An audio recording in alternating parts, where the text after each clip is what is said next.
Hi, welcome to the channel Mechanics of Solids. In the previous lecture, we already solved some problems using the principle of superposition, and we solved two problems. The remaining problem was question number 3, and we will explain it here. I will read the question for you. A suspended bar is shown in the figure. The bar is made up of same material with the two area of cross sections. First section, area of cross section is 80 mm square, and the second section, area of cross section is 160 mm square. So the bar is suspended like this. How? There is a lower support and there is an upper support. On the upper support, the beam is hanging. Sorry, the bar is hanging, and in between the lower support and the lower part of the body, there is a gap of 0.8 mm. Now we are going to load the body. We are going to load by a 40 kN load.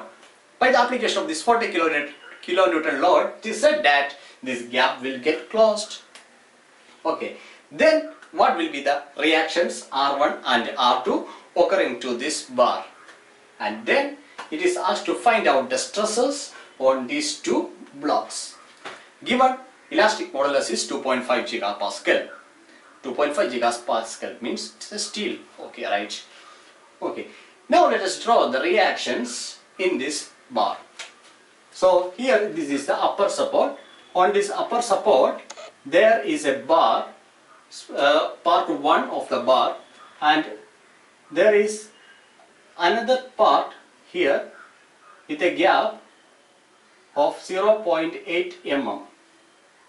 So this is the part 1 and this is part 2. Now we can say the reaction here will be R2 and the reaction here will be R1. Both of them will be acting in the upward direction since they are the reactions. Now it is said that a force of 40 kN is applied as shown in the figure. Okay, what happens? When a force of 40 kN is applied like this, 40 kN is applied like this, then what happened? This gap get closed. Okay, this is the condition we are provided with. From here, reaction R2, from here, reaction R1. From this, we can write two inferences. First inference, R1 plus R2 is equal to 40 kN. Second inference is that maximum elongation possible. Maximum elongation, delta L, is equal to 0.8 mm. From here, we can write the value for R1. R1 is equal to 40 kilonewton, 40,000 Newton minus R2. So this is the value for R1 and maximum elongation 0.8 mm. Then according to the superposition principle, the net effect will be the sum of the effects produced by the individual loads. Using that principle, we can solve this. For that, I need to consider the first segment. The first segment is here. Yeah, the first segment is here. On the first segment, what kind of reaction is that? Upward. Here, therefore, this is tensile in nature. Tensile in nature. We are giving positive sign here. Next is the second part of the bar. Here, R2 is acting in the upward direction. That means that a compression is taking place. Compression taking place. Therefore, we can say, or we can put a negative sign there. Now we can solve this using the principle of superposition. Delta L maximum is equal to delta L1 plus delta L2. Now what is delta L1? Delta L1 is equal to P1 L1 divided by A1 E1. What is P1? P1 equal to R1. P2 equal to R2. R1 is 40,000 minus R2. 40,000 minus R2. L1, what's the value of L1? 1.2 meter. 1.2 meter, 1200 mm. 1200 mm whole divided by A1. 80 into E value is 205 gigapascal.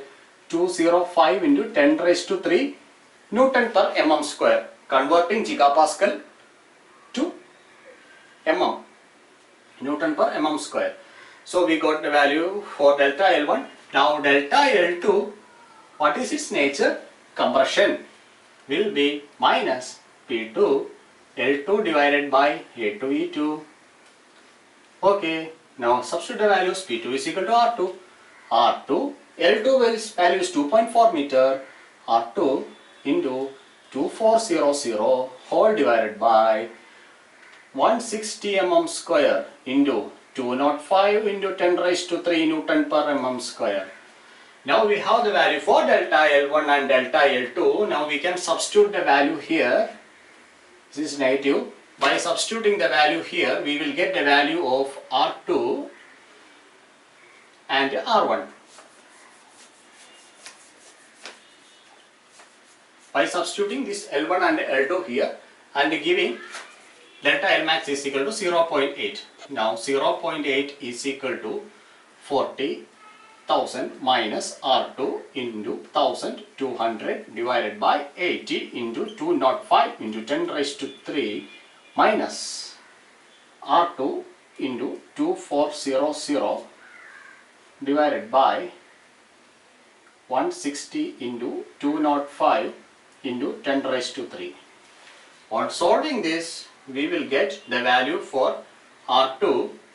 The R2 value we will get it as 14.14533 Newton. That's equal to 14.53 kilonewton, and R1 is equal to 25467 Newton. That is equal to 25.4 kilonewton.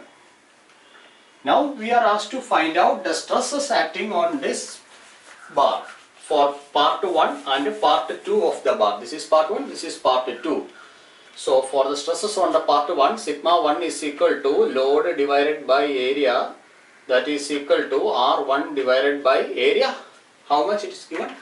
80 mm square, that is R1 is equal to 25467 divided by what is A1? A1 is 80.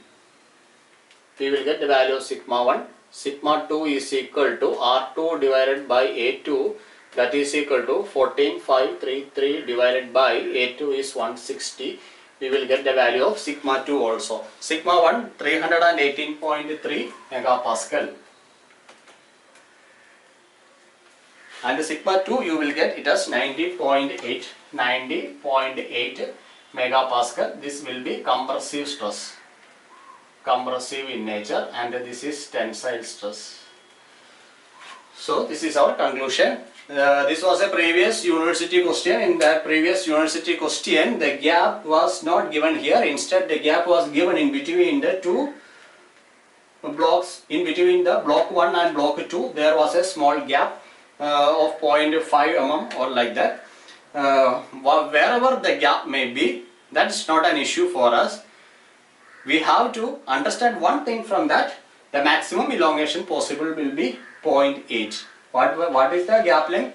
Then that will be the maximum elongation possible for that. Then apply the principle of superposition like this.